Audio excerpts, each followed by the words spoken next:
Hi, this is Tutor Nick P, and this is noun phrase 494.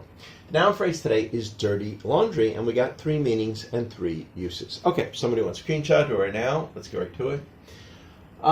The first one is personal or private matters that would be embarrassing if they became public. So we might say somebody's dirty laundry could be exposed in that sense. All right, number 2, actual dirty clothes that need to be washed. So this is the most literal meaning of it, because your laundry is what you wash, but before you wash it, it is dirty laundry. All right, number 3 here, a hamper or place in which dirty clothes are collected until they need to be washed. So we often say that we put the dirty clothes in the dirty laundry. All right, let's continue.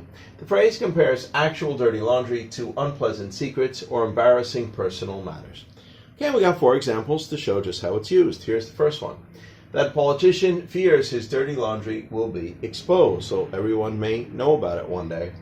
Number 2, be careful not to say too much. Never air your dirty laundry in public. We actually have that as kind of a phrase too. Either to, show, air, expose your dirty laundry in public. Usually is in reference to telling somebody don't talk too much. Don't reveal your personal secrets in just conversations. Don't air your dirty laundry in that sort of sense. Kind of refers to the idea like if somebody had maybe some stains on their sheets that was hanging up, something like that.